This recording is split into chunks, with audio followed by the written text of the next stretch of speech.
After dinner with my wife's family at a fancy restaurant, she mocked my homemade gift and said, "Don't embarrass us with your poor taste again." They all laughed while I sat in silence. But 2 hours later, she burst into tears on my doorstep.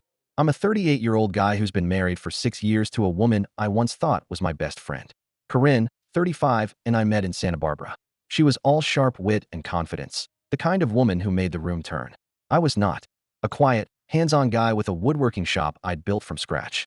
We fell into one of those slow-burn kinds of relationships.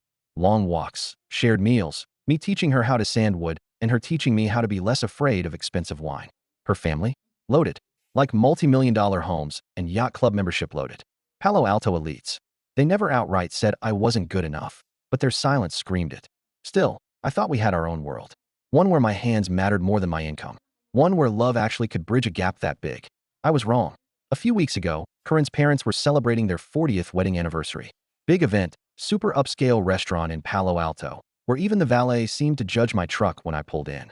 Everyone was dressed like they were about to present at a gala. I wore my best button-down, polished boots, and brought something I had worked weeks on, a walnut keepsake box, hand-carved with their initials, and an inlay inspired by the trim in their Victorian home. It was personal, thoughtful, and something I was really proud of. Dinner was stilted. Everyone spoke in that flat, rehearsed tone of people who've been rich too long. I tried to make conversation, but felt invisible. I waited until dessert to hand them the box. And then Corinne looked at it and laughed. "Don't embarrass us with your poor taste again," she said. Like a punchline. The table erupted.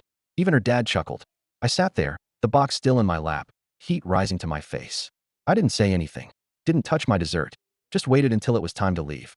In the car, she said nothing. I didn't either. We got home. She went straight to bed. I went to the garage. I didn't yell. I didn't cry. I just stood there, hands on the workbench, thinking about how many nights I'd spent carving that damn box, how I'd sanded each curve until it felt like glass, how I thought it would finally be something that made them see me as someone worth their attention. About 2 hours later, she knocked on the garage door. Hard. Panicked. I opened it and found her crying. She kept saying she didn't mean it, that it was a joke, that she was just trying to impress her family, that she hated how she acted, that she wanted to take it back. But the damage was done. That wasn't just a bad joke. It was a moment of choice. And she chose to humiliate me. What followed were weeks of tension. She apologized. Again and again. But I couldn't forget it. Not just the comment, but the way she tried to laugh her way through it like I was a side character in her life. I started sleeping in the guest room. Spent more time in the shop. I couldn't bring myself to sit next to her on the couch and pretend we were fine. She started pulling away too. Less conversation. Less eye contact. Like she knew what was coming and didn't want to face it. We went to a few counseling sessions, but I couldn't even talk. Not really. I just felt embarrassed. Not by the gift. By what it revealed.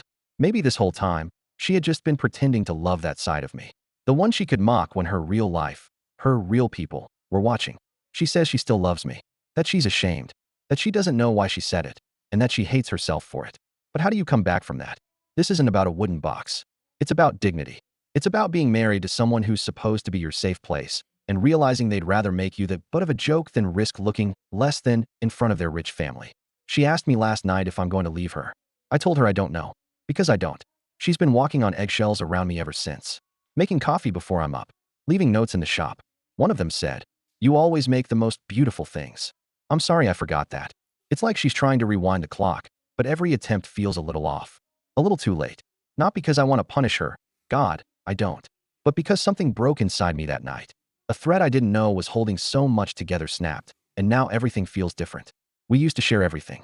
She used to sit on the garage step while I worked, asking questions about the grain in the wood, the type of finish I liked best, even pretending to care about joinery techniques just to be part of my world. And I thought I had found someone who saw me, not just tolerated my lifestyle, but celebrated it. Now, she walks past the garage and doesn't come in. I hear her pause at the door sometimes, like she wants to knock again, but doesn't know what to say. I started journaling in the evenings, something the therapist suggested. I'm not a writer by nature, but something about writing it down helps me not explode. A few nights ago, she came into the room while I was jotting stuff down. She sat across from me on the edge of the bed. The silence stretched. Then she said, "It was never about the box." I kept writing. "I was scared they'd see how much I love you and think I'd settled," she said. And that maybe I had. That made me stop. I looked up. "Do you still think that?" I asked. She didn't answer, just looked at the floor. I waited. Eventually she whispered, "I don't know what I think anymore." That floored me.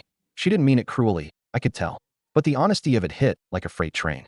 Because I realized then, She had been pretending for longer than just that night. Pretending to be comfortable in a life she never truly accepted. Pretending to be okay with my modest income, my quiet hobbies, the slower pace of our world. And in pretending, she chipped away at both of us. I told my friend Lucas about all of this over coffee last week. He's known me since trade school, seen me through a few breakups, and helped me build my first workbench. He just shook his head and said, "Man, some people will praise a handmade table in public, then eat off plastic at home because it's easier." He always has a way of putting things. Corinne's mom actually sent me a message a few days after the dinner. A short one. "We were surprised by your gift. Malcolm was impressed with the craftsmanship. I'm sorry for our reaction." I didn't reply, not out of pettiness, but because the apology wasn't what I needed. I didn't need approval from people who think taste comes from a catalog. I needed my wife to stand up for me. And she didn't. She folded. And I don't know if I can live with someone who folds when I need her the most. Still, every day, I hesitate. I look at her and see the woman who once spent 3 hours in the rain with me just to pick out salvaged wood for a custom shelf. The same woman who surprised me with a hand-sewn apron that said, "Maker of beautiful things." She's not heartless. She's just torn. And now so am I. I've started sleeping in our bed again. Nothing physical. We lie there like roommates. But it's a step. Or a signal. I'm not sure which. The other night, she reached for my hand. I let her hold it. I didn't hold back. Just let her. There's a weight in the air between us. An invisible barrier made of everything that was said and left unsaid. She keeps bringing up the idea of going away together. "Just a weekend," she said. "To talk. To be somewhere else. Maybe we can remember who we were before everything got messy." I haven't agreed. Not yet. I keep thinking of something my mom used to say when I was a kid, and I'd get frustrated working on a piece that kept splitting. "If the wood wants to crack, it'll crack. Doesn't mean your hands are wrong. Doesn't mean the tree was bad. Just means that piece wasn't ready for what you wanted to make of it. Maybe we weren't ready. But I'm still here. For now. I just don't know what comes next." A few nights after the hand-holding, I found myself awake at 3 a.m., staring at the ceiling, wondering how many couples lie like this, quiet, unmoving, pretending to sleep while thinking about everything they're too afraid to say out loud. Corinne shifted beside me and whispered, "Are you awake?" I didn't answer at first. Then, quietly, "Yeah." She waited a moment. "Do you want to talk?" I almost said no, but the stillness was worse. So I said, "Do you remember when we built the potting bench for your mom's garden? The one with the shelf that was too low?" She chuckled lightly in the dark. "Yeah, you told me to measure twice. You laughed at me for getting mad when it didn't line up." I didn't think it mattered. I turned to face her. "That's the problem. It always mattered. The little things. They always mattered to me." Her voice was soft. "I know that now." We lay there in silence again. Not angry silence, just tired. A kind of heaviness you get when too much truth sits in a room. The next morning, she made breakfast. We sat at the table like we used to. Coffee, eggs, toast. No phones. Just there. And she said, "I know I messed up. I've been thinking about it nonstop. I keep trying to go back and change what I said that night, but I can't. And maybe I can't fix it. But I still want to try. If you'll let me." I didn't know what to say. I appreciated the honesty, but words alone didn't carry the same weight anymore. I'd heard so many of them over the past few weeks. Sincere, yes, but stacked on a foundation that felt unsteady. So I said, "Trying only matters if you're willing to really look at why it happened. Not just apologize, but figure out what made you say it in the first place." She nodded, quietly. "I think I was afraid. Of becoming someone I didn't recognize. Of being different from them. Of losing part of that world." "It sounds stupid, I know."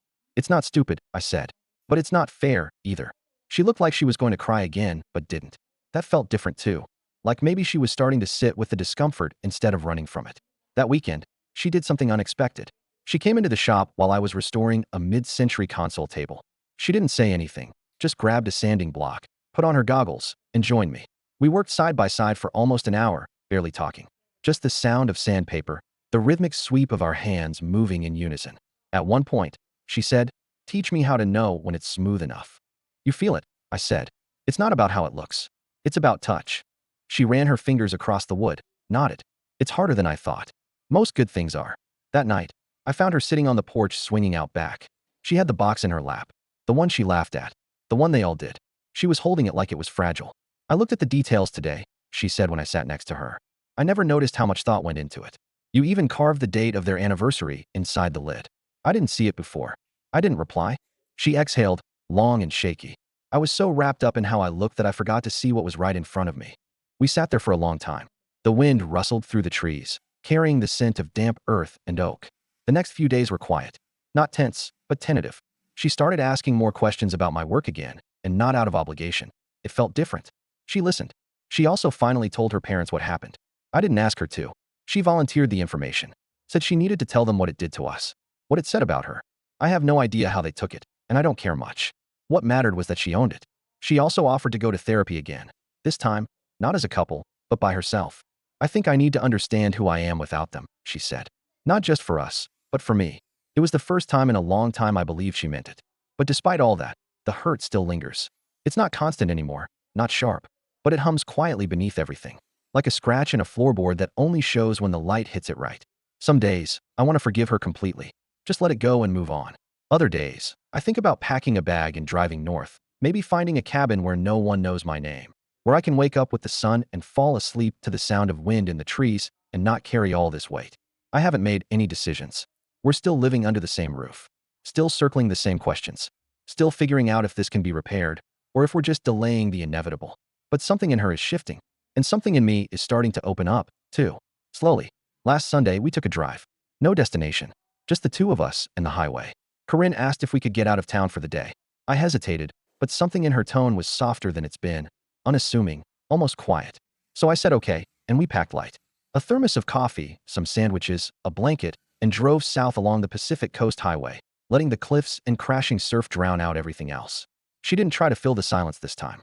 That was new. We ended up pulling over near Garapata State Park.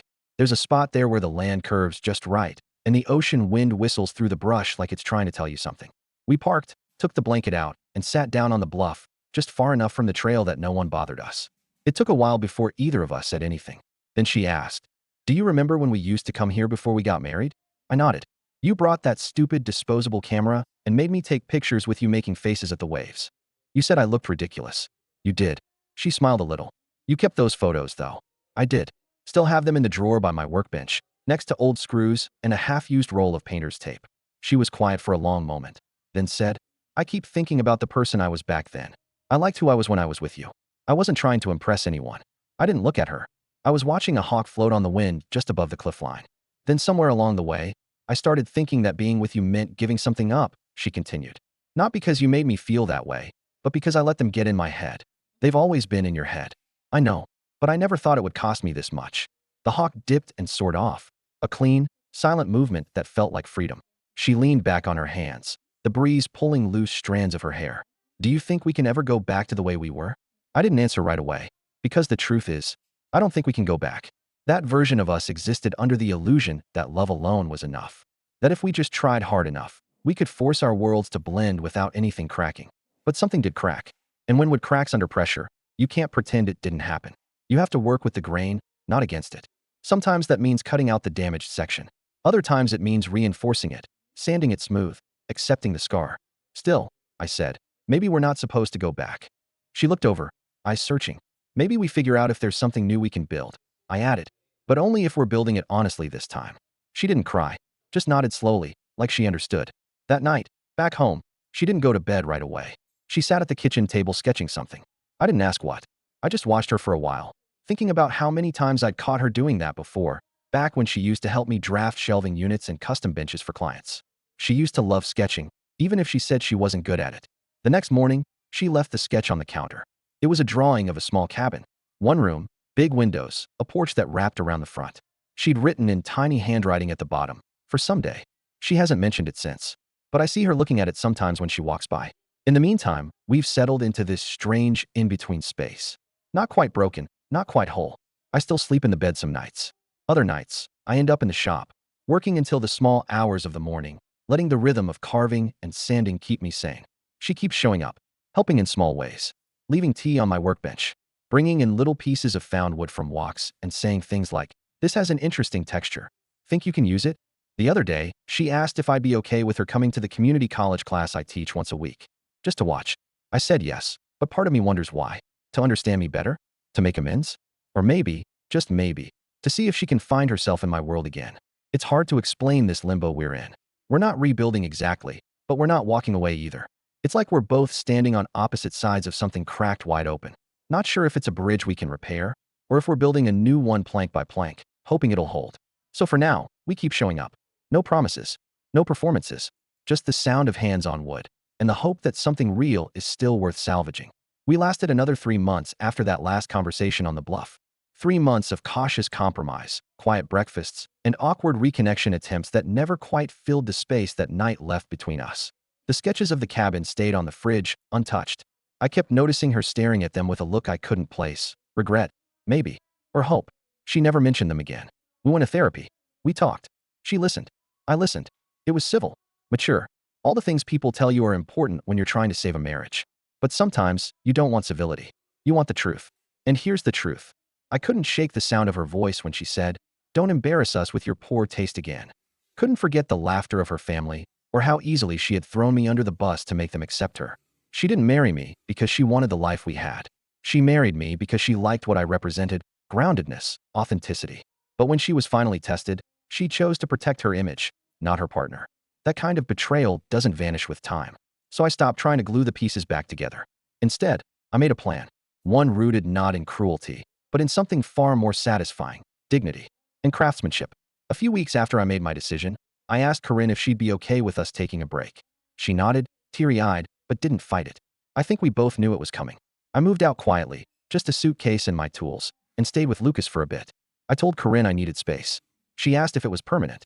I said I didn't know. What I didn't tell her was that I'd already been working on something for her family. They were planning another big event, a charity auction in Los Altos Hills hosted at her parents' estate. Some fundraising gala for one of their Silicon Valley contacts. Celeste had mentioned it briefly at dinner that night, back when everything started to unravel. "We always need tasteful pieces for the silent auction," she'd said, eyeing my walnut box with thinly veiled disdain. Well, now they are going to get one. A piece that couldn't be ignored. I crafted it in silence over the course of a month. I skipped sleep, tuned out distractions, poured everything I had into the design. It was a large sculptural wall piece, made from salvaged redwood burl, deep, swirling patterns that looked like a storm frozen in time. The frame was made of black walnut, clean edges, chamfered just enough to catch the light. Hidden within the design were subtle carvings, hands holding tools, a small house on a cliff, two figures facing each other over a broken bridge. At the bottom, I etched a phrase in the tiniest of serifed font, so subtle you had to lean in close to read it. "Taste is the courage to stand alone." I submitted the piece anonymously to the auction through a friend in the art community who had connections to one of the event curators. No signature, no name. Just a description: handmade redwood wall art by California craftsmen. The night of the event, I didn't go. But I didn't have to, because it sold for $14,800, the highest bid of the night. Celeste and Malcolm, of course, had no idea it was mine. They posed with it, took photos in front of it for the event newsletter. Corinne sent me a screenshot days later, no message, just the image of her mother smiling beside the piece she once mocked the idea of. I waited 2 days, then sent her a reply. "That piece," I said, "was mine." She didn't respond right away, but a few hours later, she showed up at the workshop. She stood in the doorway, the smell of sawdust thick in the air. "You made that?" she asked. "Yeah." "And you sold it through someone else?" "Yeah." Her arms were crossed, face unreadable. "Why?" I shrugged. "Because I wanted to see if they'd value something without knowing who made it." And they did. Funny how taste works when ego's not involved. She said nothing for a while. Then, with a thin smile, "That was a little cruel." I wiped my hands on a rag. No, cruel would have been sending it as a gift. She almost laughed. Almost. Then she looked around the shop and said, quietly, "So this is goodbye?" I nodded. "It's not anger anymore. I just want to be somewhere I'm not tolerated. I want to be seen. Fully. Not someone who's impressive when it's convenient." She looked down at the floor, then up again. "I hope someone gives you that." "They already have," I said. "Me." She stood there for a long moment, then walked out. No drama. No begging. Just the end. Later that month, I used the money from the sale, every last cent, to put down a deposit on a small stretch of land in Mendocino. It's nothing fancy, just a clearing near the cliffs, overlooking the Pacific. I broke ground on the cabin myself, the one from the sketch. Same wraparound porch, same big windows. But I changed one thing. Instead of a one-room cabin, I added a separate workspace, my own shop, facing the sea. The sign outside says Grain and Bone, a name I've wanted to use for years, but never had the nerve. Now, clients come from all over. People who value the story behind the wood, who understand that handmade doesn't mean cheap, it means heart. One afternoon, a woman came by. She said she saw a redwood piece at a fundraiser a few months back, and it stopped her cold. She wanted something like it. Not identical, but something that made her feel the way that one did. I nodded, walked her through my designs, my process. She listened, asked questions. She saw me. When she left, I stood on the porch and looked out at the water. Then I turned back toward the shop, where a new slab of redwood waited for me. Not every revenge is loud. Sometimes it's silent. built in layers, sand smooth, stained with dignity, and displayed where everyone can see it.